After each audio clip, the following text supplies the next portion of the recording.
A wise man learns from his own mistakes, but an even wiser man learns from the mistakes of others. So, if I had a little sister, here is everything I'd want her to know. Money edition. 1. My love, if you can't buy it 3 times, you can't afford it. Don't buy it.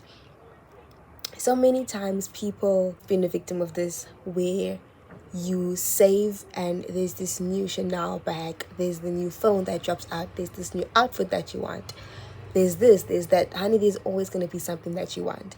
And you see it, you want it, you start saving for it, then you have it. Okay, let's say that this thing costs 5,000 Rand. You've got it.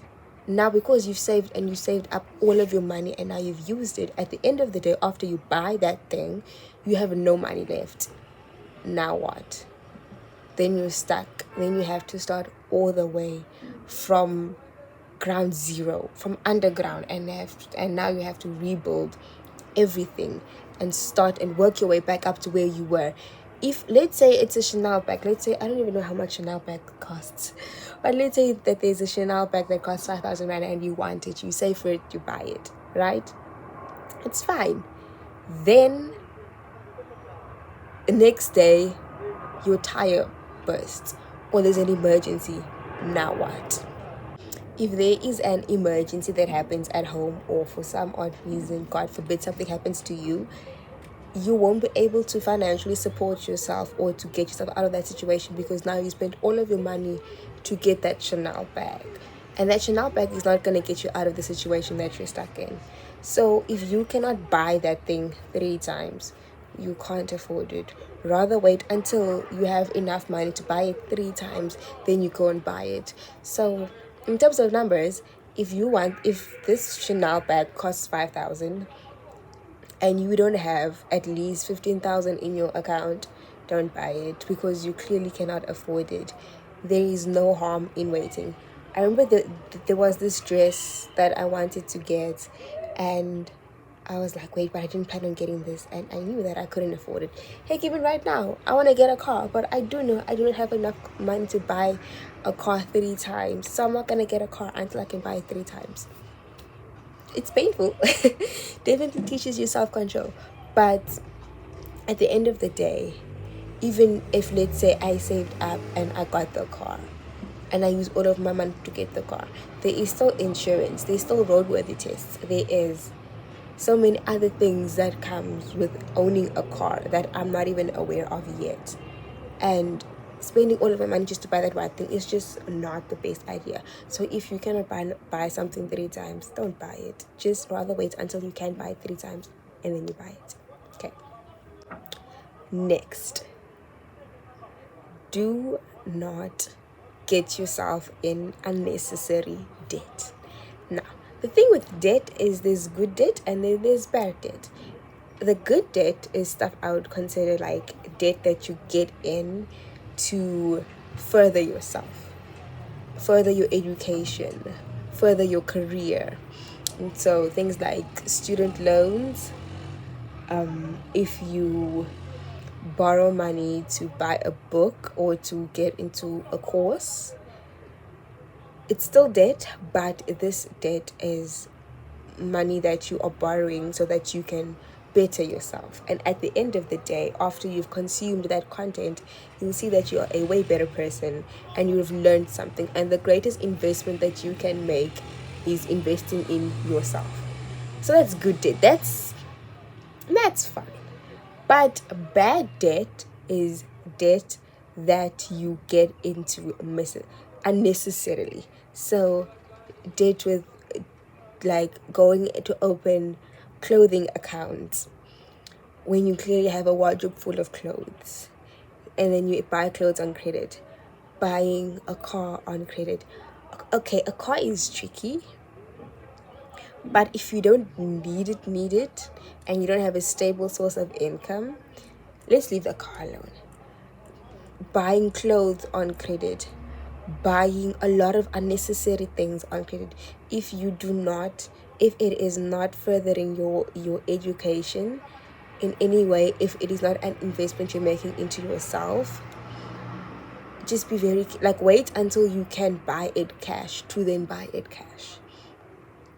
Getting into debt unnecessarily is not always a good thing. And staying with debt is like, it's not nice. It is. I remember there was a course that I wanted to do, and I felt extremely chained sleeping at night knowing that I owe someone money, because I knew I didn't have enough money, cash, to buy this course for myself. So I borrowed from someone, and then I added to what I had, bought the course, did the course, and then I think like 2 months later I paid them back in full, because I just did not like staying in that position of knowing that I walking around it knowing that I owe someone money. Don't get in debt unnecessarily. Okay.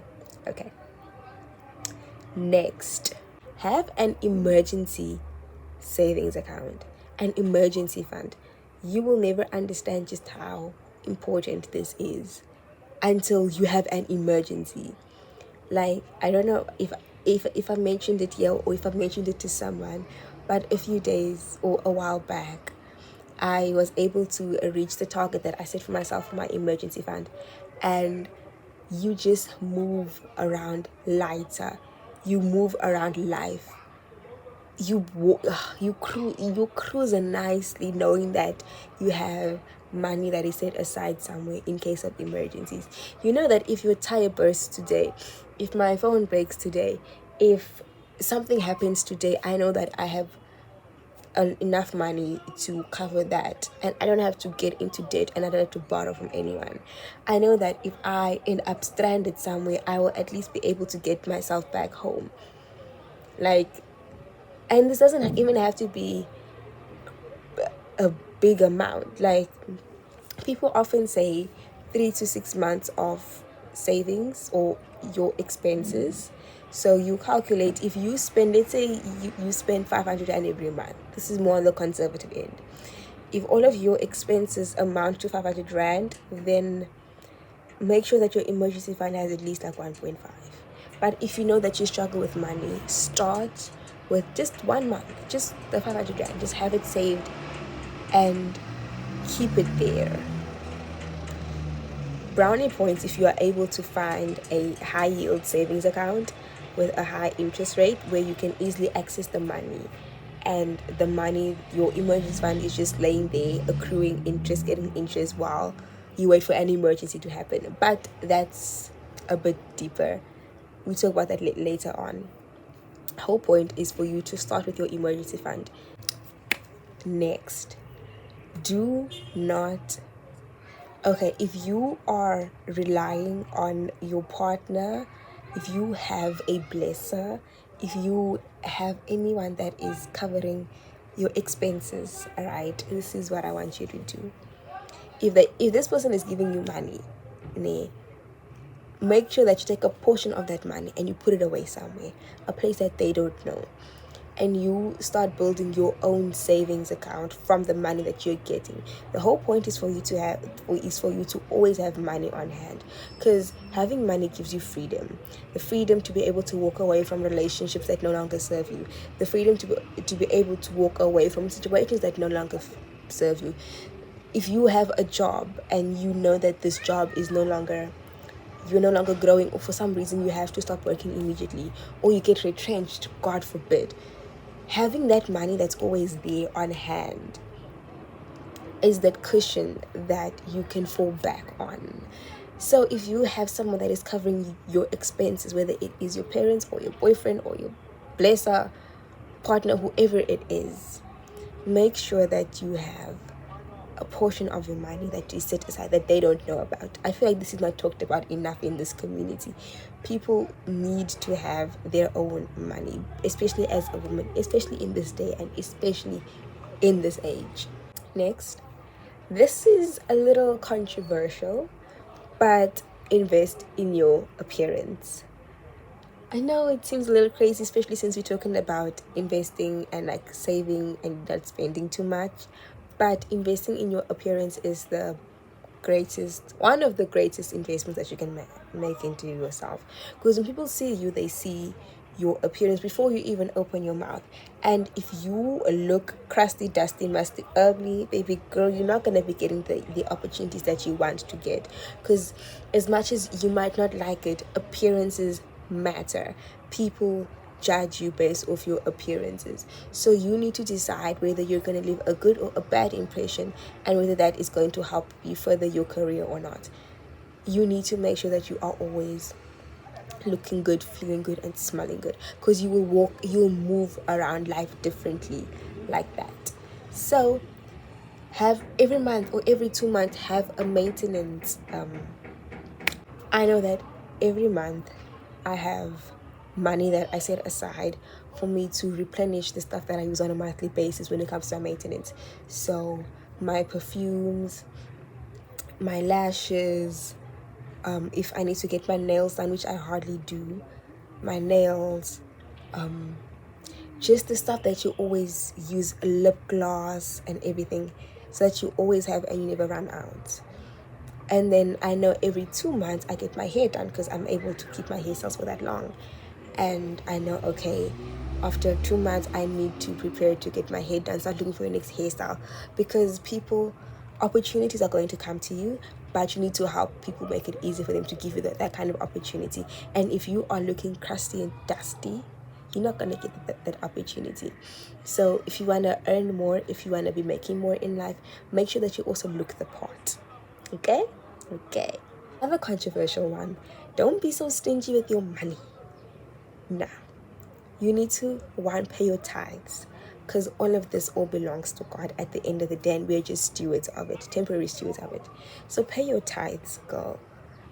Just pay your tithes. God is going to bless you with more. Pay your tithe. But also learn to give. If you see someone that's on the streets and they're hungry, if you have something in your bag for lunch, just give them that. If you have spare coins or a 10 rand or so, and you see a couple of kids playing, tell them, get yourself a packet of chips or something. Learn how to give. You notice that the richest people are the greatest givers. They're the biggest philanthropists. So if we can take a page out of their book, they might be onto something when they're giving, and they're giving away. So learn how to give. Don't be giving everything away, but just know, okay, just spare change here and there. Just get into the habit of giving back, because the more you give, the more you will also receive. And yeah, that is all that I can think of for now. If I had if I had a little sister, this is what I would tell her. Let me know if you like this type of videos. I may be inclined to make a part 2 or a part 3, but I will see you in the next one. If you want to know what I would tell my little sister, career edition, head on to the next video. Bye, my love.